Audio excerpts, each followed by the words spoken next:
and an assist here. The Hawks got a real good. Poirier over the line, over the line.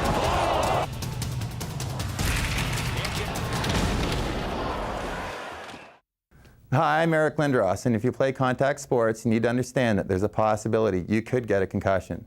Most athletes don't like to talk about concussions in a serious way, but the fact is, if you want to play a long career, have a healthy and productive life, you need to know the facts. When I started playing sports, everyone looked at concussions as very minor injuries. They were just getting your bell rung. If you got your bell rung, you shrugged it off and continued to play. There was actually an element of humor involved in watching someone have difficulty getting off the ice. Now we know concussions are not a laughing matter. Concussions are serious injuries. We need to pay attention to the risks and consequences of these invisible injuries. I've asked some of my friends, leading concussion experts, and a few athletes you may recognize, to give you a crash course in concussions. Pay attention, as no matter which sport you play, this information may save your career and help your quality of life.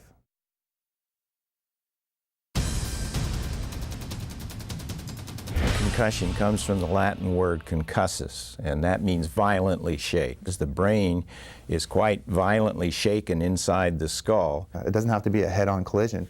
It could be a shoulder-on-shoulder. I think a lot of players during, when I played, thought you have to be knocked out, you have to be, unconscious, and that's not the case. Any alteration to mental alertness is considered a concussion. So if you're blacked out for a second, or you get what we call a ding now, that is considered a concussion. Tell the doctor, tell the coach. One of the things about concussions too, it doesn't matter. It doesn't segregate with size or strength. I know guys like Eric Lindros and Jeff Bukaboom, guys 6'5", big guys, tough guys. Nick Kyprios. It doesn't distinguish between guys that are big or small. Head injuries can occur to anybody, whether you're a big lineman on a football team or whether you're a 5'9" centerman who's skating around out there. The brain is the brain. Impacts are impacts. If in doubt, sit them out. Signs and symptoms of concussion are really varied, and it's important to recognize that not only are they varied, but they can change over time. Typically what happens is a player will feel stunned, somewhat confused, a bit disoriented. They may see some stars, they may develop a headache, they may develop nausea.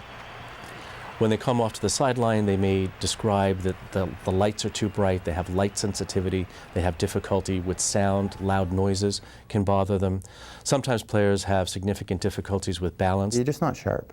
Your hand-eye coordination's off. Your internal battery seems like it's running on half full. Well, you're real groggy. You normally have a migraine or a real bad headache, almost like a hungover feeling. You're not yourself. You're nauseous a little bit. You're really just out of it. I became very emotional, depressed, angry.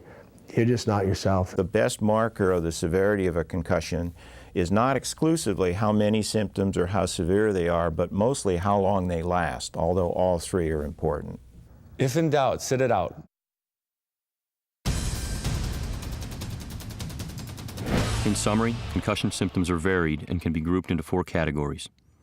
Physical symptoms, including headache, dizziness, and nausea. Cognitive symptoms, including problems with memory, attention, and feeling slowed down. Emotional symptoms, such as sadness, irritability, and feeling nervous. And finally, problems with sleeping. It could take one guy two very bad hits, or one extremely bad hit, or it could take 10 hits, or in some cases, Al Toon, I think 11 or 12. And the scary thing about it is there is no crystal ball at how many numbers. Make sure when it does happen to you, you take the necessary precautions and don't go back until you've healed 100%.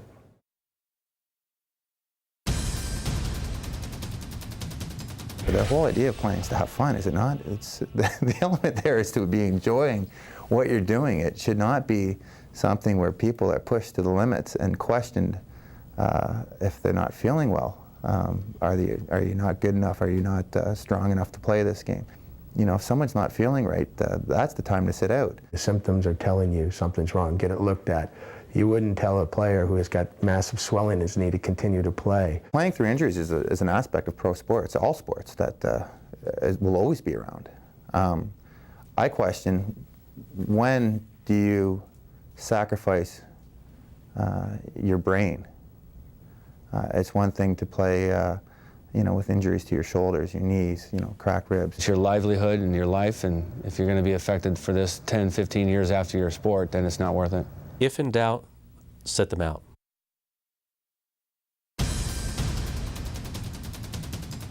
I think with concussion, there are age differences. I think we're concerned that our young athletes may recover more slowly than our adult athletes from the same concussion. And we're also concerned that young athletes may be more easily concussed than adult athletes. So on both scores, we're a bit more conservative with our young athletes than we are perhaps with an adult.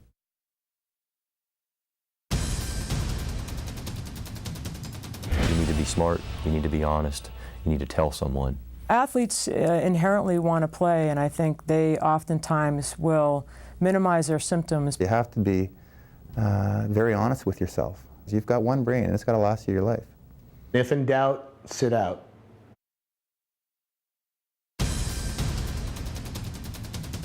If a player is symptomatic, they should not be playing at all. That player should be sat until that player is symptom-free, both at rest and when we physically exert them. One of the things that's important is rest. So not only physical rest, but also mental rest. And I think we sometimes minimize, you know, what a kid will oftentimes go home and watch TV or start using the computer, and things like that are considered taxing. So you want to try to avoid some of those things. It's also important to avoid alcohol, avoid other types of medications or drugs that would affect your brain. If in doubt, sit them out. Once you have a concussion, yeah, you need to be looked at. You need to be checked out. I think it's best to go to someone that deals directly and has a long history in dealing with sports-related concussions. I think is important. Being able to look in their eyes and just get a sense that they're dazed, they're confused, they're having difficulty. When you ask them questions, they're slow to respond. You can tell that it's just taking them a little bit of time for them to answer your questions. You want to try to ask simple questions. What's the score of the game? Who did we play last week? What did you have for breakfast? A coach that's unsure as to whether or not a concussion has occurred should always err on the side of caution. Remove that athlete from participation until they can be absolutely certain that he or she is ready to return to play.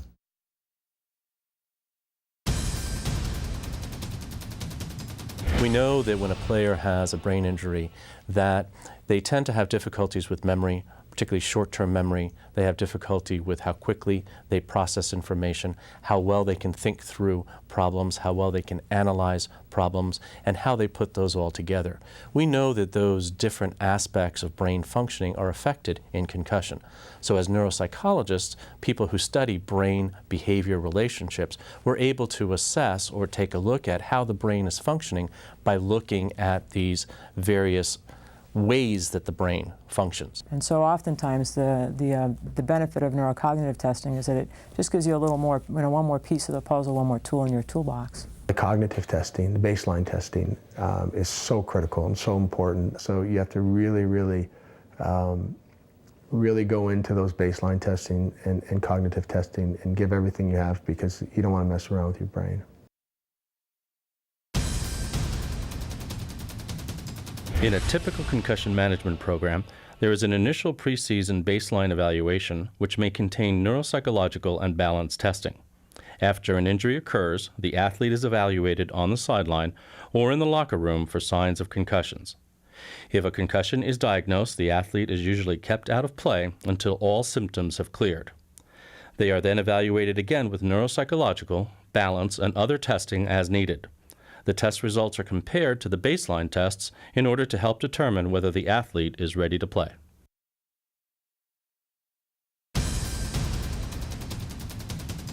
Well, the pressure to play, the pressure of losing your job, other players waiting in the wings to kind of come over and come in and take your position. So there's a little bit of a you know, a lot of pressure for the player to get back out on the ice as quick as possible, the football field or whatever, so he doesn't lose his job and he doesn't lose his reputation as being a tough player, you know. But, you know, nowadays it's, you know, everybody'd rather be much more smarter than tougher. We're all going to get hit, and most of us at some time or another are going to get some kind of an injury, a head injury, headache, concussion. But the real key is when it does happen, to make sure you don't go back too soon and make sure you're 100% healed and you're cleared by the doctors and you have no symptoms and your cognitive testing is fine. So you have to educate the coaching staff that it's not okay to play with a headache, or that it's not okay to play if someone's had a concussion. I think there's if any hesitation, and if you're not feeling right or something, you have some nagging headaches or affected by noise and light, I think that's one of the first signs I had, and that's something that, you know, just puts up warning flags like, hey, you know, take a break, get it checked out, and get the rest. Just be safe. And if you're in doubt, you really need to sit them out. So there you have it, a quick look at Concussions 101. Keep in mind that if these injuries aren't managed and identified, the symptoms can last longer than you expect. And while rare, a concussion you get now could have long-term lasting effects that can be with you the rest of your life. Chances are you will have a concussion if you play long enough. Now you know the signs and symptoms, who to turn to for help, what to expect when it's safe to play. Injury is a risk in any sport, but today we know more information than ever before. Let's use the science to our benefit. Take what you've learned today and remember it. In the end, it's your life and you don't play forever.